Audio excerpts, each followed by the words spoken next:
Hello again, and welcome to another 360 Timmy. We're on West 39th and 7th Avenue, Fashion District, and this is a great spot for my special guest today, Ariana Rebello. Hi. Welcome to the show. Thank you for having me. Ariana Rebello is a fashion and media presenter, and I'm going to talk about her career, and I say, what a better place than Fashion Avenue to cover this. Definitely. So where did the interest in fashion come from? I guess, I hear your mum was a designer in the 90s. Is that part of it? Yeah, definitely. She was the best, and she did a lot of designing in India. She had a store. She moved to DC and worked for Neiman Marcus. And I just loved fashion at that point, but I had no intention in going into that industry at all. So I went the music route, and then I went the TV route, and I realized it's all the same. Yeah. Everybody needs clothes. Everybody wants to look hot. And I forgot to mention, you present a show on the Essenza on Kokoconnect TV. Yes, I do. And that's just started? I started on a web series called I Don't Have Style Either. Okay, so you've been doing it a fair time?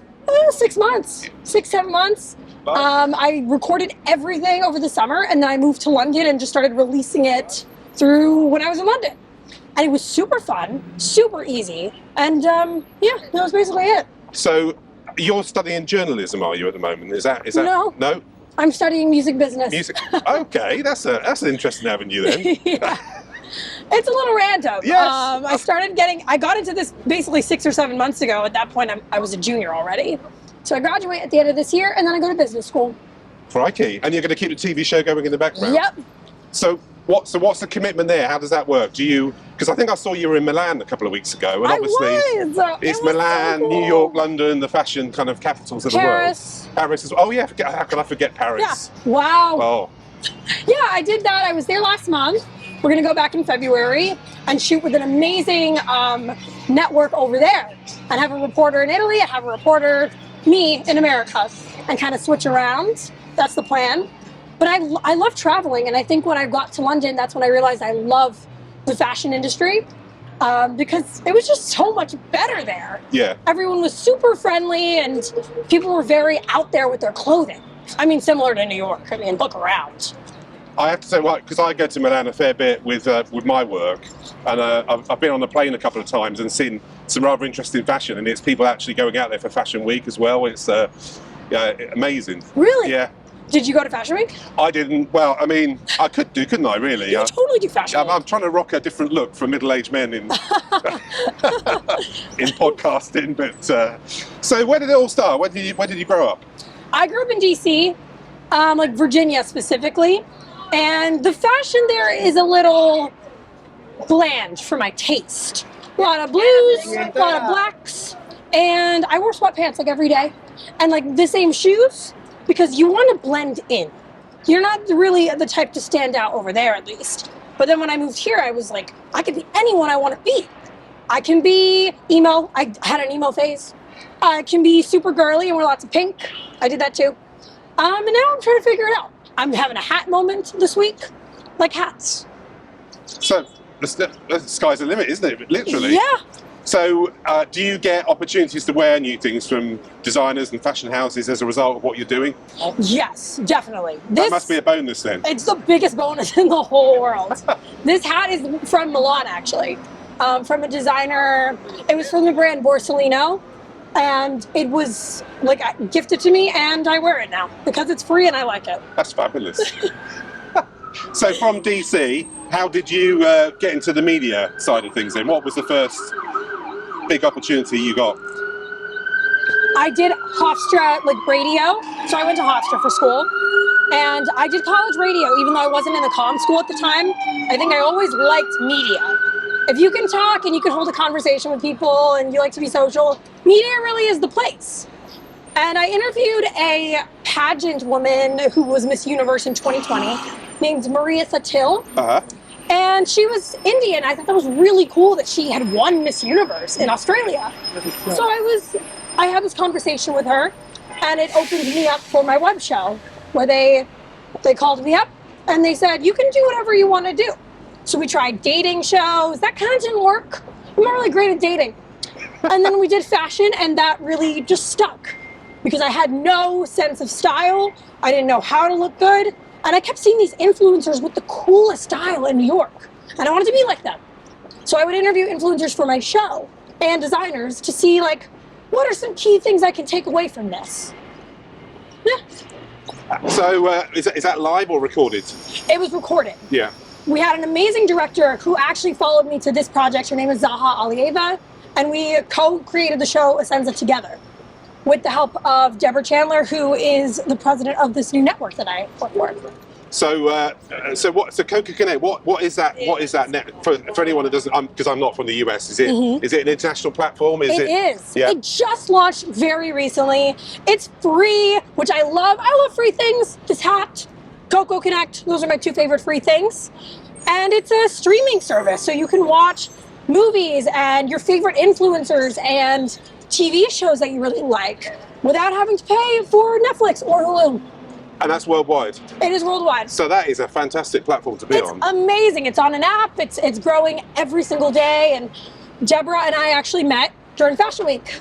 We got seated next to each other, and she had already seen my web show, or she started watching it that week, and she wanted me to move it over.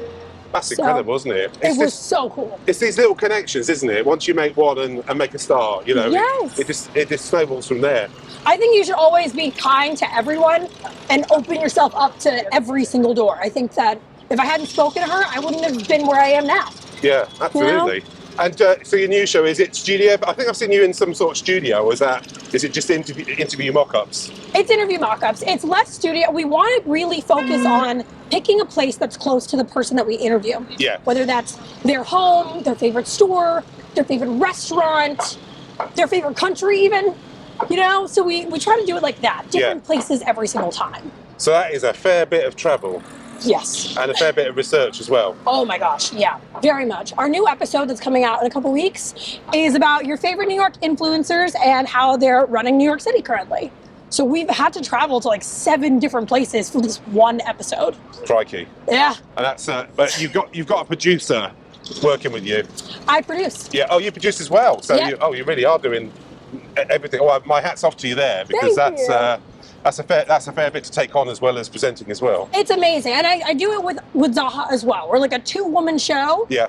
And we, you know, she directs, she edits, we produce it together. I schedule, cast. Yeah. It's been great. It's been fun. And I think when I looked at Kokoconnect, there was a kind of a schedule. I couldn't see. There's going to be VOD, is there? So you can watch episodes that have gone out after the schedule. Yes. Yes. So we'll get I'll get the link and put that on this video so people can see your show. Really? That'd be great. Yeah, absolutely. Thanks. Yeah, we just released our New York Fashion Week episode. That one was so much fun. We're a little late to it. We interviewed a bunch of really cool designers and got to go to some amazing shows this season. It was so great. Now, fashion is obviously very kind of glamorous, but I mean, sustainability is a key thing, isn't it? I mean, I think I've heard you say on previous podcasts about 10% of the industry is the carbon footprint of the world. So that's quite. That's high. That's high. Yeah. So what are the challenges for fashion to try and fix that and resolve that, do you think? I think that, I mean, there's a lot of fast fashion brands that are now trying to switch up. For example, Zara, H&M, Uniqlo. They're changing their policies, their environmental policies when it comes to the clothing they're creating, and they're also changing the materials that they work with. So they're trying to have more wool, better fiber, tencel, a lot of just more wholesome materials, and changing their labor working like laws, which I think is a great first step.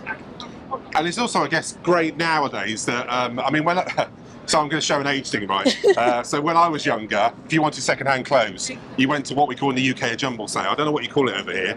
I don't know either. Would it be it's basically you go to a church hall or something like that, and there's tables full of clothes. But of course now people sell things on Spock, Vinted, all that kind of stuff. I actually think I went to one in Kensington, like at a church. That's it. Yes, but it was so much more expensive than I would imagine it would be a couple of years ago. Yeah, because it used to. Yeah, to be fair, you used to go there and maybe pick a suit up for £1.50 or something like that. I mean, £1.50. Yeah, because it was jumble. It wasn't really. Now I suppose we're going to the kind of eBay way of doing things, aren't we? People think, oh, well, I'll get my money back that I paid for it when I first bought it, which doesn't always work, does it? Yeah, I mean, that's less than like a meal deal cost. Yeah. That's really, wow. But I mean, you must think about that. In terms of sustainability, that kind of second-hand market is a great way of fast fashion actually being a bit more sustainable in the long term, because it's being used more. It's not worn once and thrown out. you know. Well, that's another thing. Capsule fashion is also very important. Like keeping like 5 or 6 pieces that you know you can wear constantly all the time. Like you can't really see under this jacket, but I have a black sweater on, and I thrifted that black sweater. And it's from a brand named COS, I think. Yeah. They're usually really expensive because their quality is really good. I thrifted it for like $10. And I wear it all the time because you can pair it with like jeans like I'm wearing, or a skirt, or even put like a dress underneath it and make it formal or casual. So yeah, keeping the clothing you have minimal, but being able to style it with, I think, accessories as well also is really sustainable in a way. Yeah. But I have a horrible habit of like buying so many clothes. Like it's a terrible habit. I'm the same with shirts. Really? Because I get bored with them. I mean, you know, you've seen this for the first time, but I wear it 3 or 4 days on the trot, and I get bored with seeing it. So, and I think I need to get another one. And by the time I'm finished, I've got about 50 in the cupboard. And, well, you got a lot of patterns. I do. How do you keep up? It's difficult. It's difficult. I mean, one of the challenges is sometimes if I turn up in something that's rather dull, they go, "Oh, that's a bit disappointing." So I feel a bit pressured, you know. So yeah, that's an interesting fashion for someone like me, isn't it? Do you keep up with certain like patterns for like the trends that are going on, or do you keep the patterns the same? I tend to go Larry and Blairy. I do like to stand out. I like a little bit of orange, as you can tell. Oh yeah. And I like bright colours. And orange is the new black, I think. It is actually, isn't it? Yeah. That's what I've heard. There's a show about it. I think it's a great show. I'm pretty sure it's a fashion show, clearly by the name or something.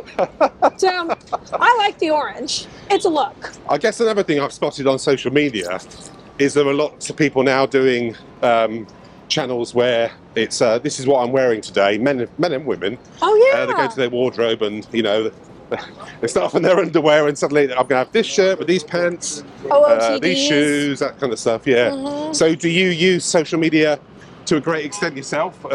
I think in this type of time period, I have to use social media to keep the show kind of moving along. Yeah. Instagram, TikTok, YouTube, Snapchat. I don't really like it because I'd rather just have the show and then have my personal Instagram. Like I don't like posting all the time. Yes. And like scheduling it, it just feels oversaturated in a way. Yeah, I know what you mean because I have a channel for this podcast on my own one, and I don't often know what to post and where really because it's time consuming, isn't it? I mean, you're always on your phone when especially if you travel to Milan, London, Paris. You're going to Fashion Week. You don't want to be nose down on your phone the whole time. Oh yeah, I was totally like doom scrolling, and I didn't get a lot. I mean, I got a lot of content from Milan, but I realized I'm like, my phone is out all the time. I'm not even getting to look at it and see it for myself and really get to enjoy it. And I suppose another challenge is that sometimes you want that content to go out pretty quick because it's Fashion Week in Milan. You're not going to do it when you get home, are you? Which is the week afterwards. So. I can't stress that enough. It's so time sensitive. Yeah. So our New York Fashion Week episode came out pretty recently, like a couple days ago. But New York Fashion Week was like September. Yeah. So we're a little late to the game. I think that there's benefits to that as well. Like people don't really know about Fashion Week as much. Yeah. So it could really be aired at any time, and like people can still learn something about these designers. Yeah. Like one of the designers we interviewed was cancer culture, and it was I think her name is Dana, but it's an amazing cause, and it was money that. Like you're raising money for mastectomies. Yeah. And the clothing is for women who have breast cancer.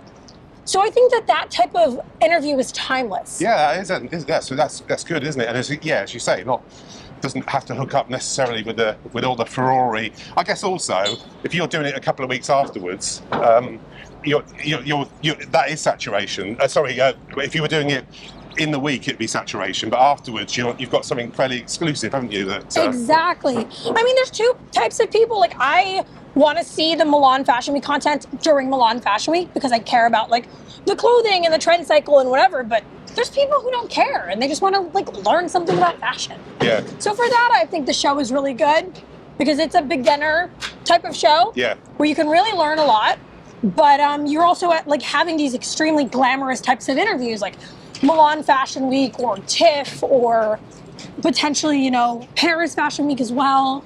I want to go to Tokyo. I really feel like I'd be good there. So maybe people seeing this will, send me out to Tokyo. Exactly. Send me out there. How do you get interviews with key designer and fashion houses? Obviously, you've got big media going to these shows, and at the moment you're a small operator, but how do you get your foot in the door there in terms of getting interviews and Well, I started when I was 19, I was 19 during the pandemic, when the pandemic started. I think that people don't really realize, or at least they don't, that I'm just a regular girl sending them emails.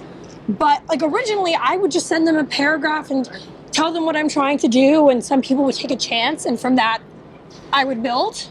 Nowadays I send a pitch deck, I send a media kit, links to the show, now that it's evolved a little bit more. And you got a bit more content, Exactly. But I think that publicists really, really want to take a chance on these emerging shows. Yeah. Especially for emerging designers. It kind of matches up. Yeah.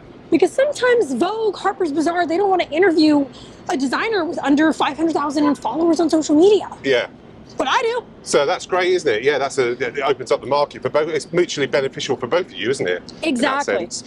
So when you travel though, I mean, again, when I've not connected with fashion, but when I've been out to Milan for work in Fashion Week, hotels and flights are through the roof. Oh my God. So how are you funded at the moment? Is there a sponsorship on the show, or? No, not at all. So it's self-funded, is it? It's totally self-funded. Wow. It has been for like 2-3 years. Yeah. I live in New York, so New York Fashion Week's not too difficult, but I just moved to Brooklyn. Before that, I was living in Long Island. So I would be in school in class, like writing my little essay, and then I would get on the train and basically take like an hour-and-a-half train into the city, spend the whole night in the city, then come back in the morning. Yeah. And do that for like a whole week. That is an amazing work ethic you got there. I was just so excited. I think anyone would just be excited to get to experience Fashion Week here. It's like the most amazing time. But for Italy, at least, I'm trying to think what I did.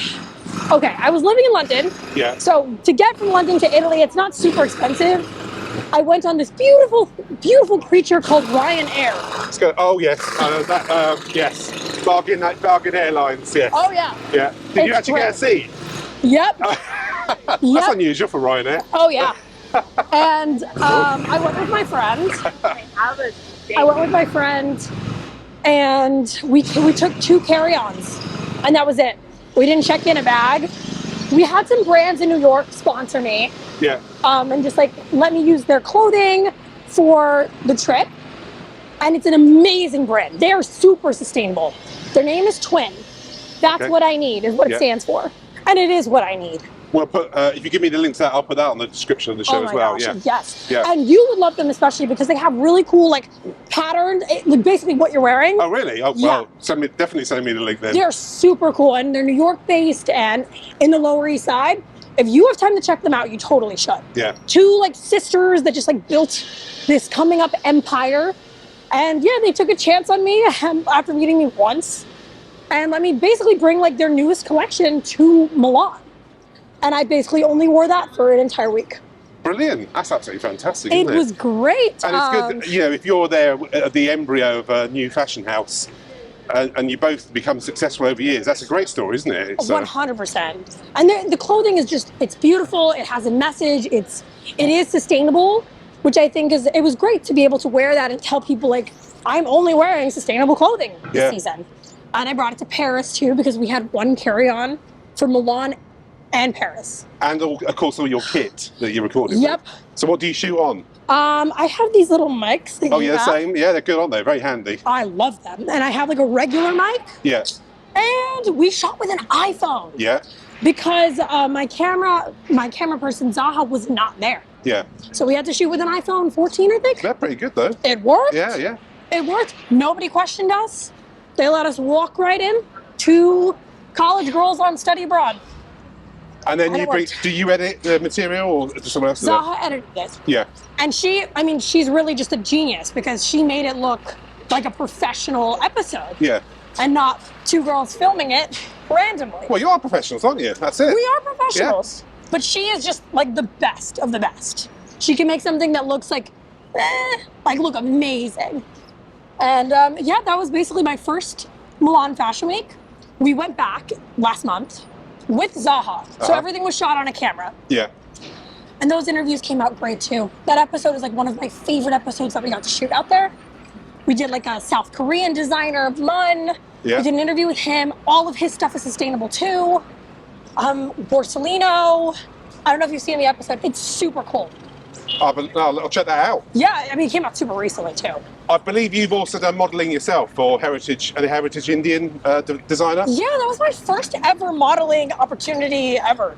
And it was such a weird thing that happened. We were doing an interview in his store. And I didn't know that Prashant Goyal, who's amazing, was like a designer who did Fashion Week on the official calendar. So I was asking if I could, wear some of his clothes for the episode that we were doing. And he saw me in his clothes and was like, do you want to walk next week? And I thought it was like a very small, like 10, 20 people show. It ended up being in this huge ballroom with like 200 people, photographers from every source.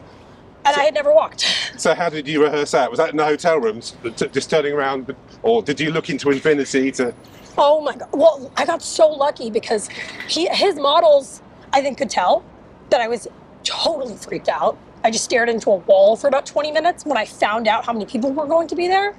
And they trained me in like an hour. That's amazing. It was so great. But I bet you had the nerves just before you went on. Oh yeah. But that's quite good, isn't it? It's a bit. I suppose you know that from doing episodes. You get a bit of nervous energy, don't you, before you start something, and it kind of you think, oh no, I'm going to screw it up. But it actually comes out great because I suppose adrenaline's pumping around your body, and you know it's focuses you, doesn't it? It's, I think when I do my show, at least I really love it because I'm in control. So I get a little less nervous when I do that. Yeah. But modeling I'd never walked, and there's a lot of, it's hard. I don't know if you've modeled, it's hard. I don't think so. in your life, I mean, it's hard. Like the turns, the timing, the facial expressions, especially when people are just shooting like light into your face. I was really freaked out. And they had to basically push me onto my cue. Yeah. Because I was like, just wait. Maybe I won't go right now. It's like jumping out of a plane, isn't it? Someone pushes you because you're just going to sit there otherwise. Basically. Yeah. But it was such a fun experience. And Prashant, like, I was just so grateful for him to let me on his show.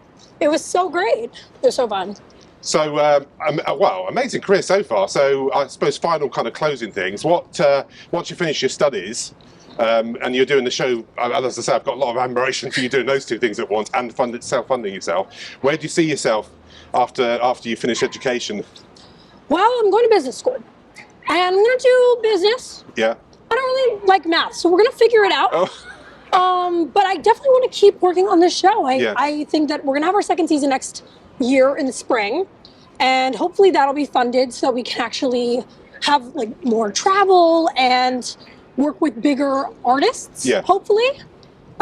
Maybe go to TIFF.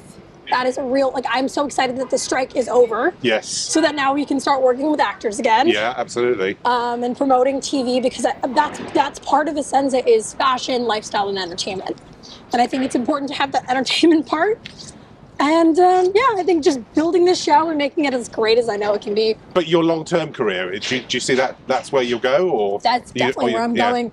I just think it's always smart to get a degree. Yeah, and have a backup. At the same time, it's not even a backup. It's more of like an extension of what I already want to do. Yeah. Because with a business degree, maybe I can make it a brand. Show can have a company and an LLC, which I think is important. That is super exciting. Well, I can't wait to see how well you get on. Thank you very much for meeting me in New York. This is the reason I came out here, actually. I explained to you earlier that we touched base a few weeks ago, and I was super excited to come out and see you. And if you're in London, I'd like to catch up with you again and see how you got on, where you're at. Yes, for London Fashion Week. Yeah, and you could even have me on your show, maybe. I would love that. If I'm in London, we'll definitely have a little collaboration again, for sure. But for now, thank you very much, Ariana. Thank you. Pleasure to meet you, and you all have a super day. Thank you so much. Yeah.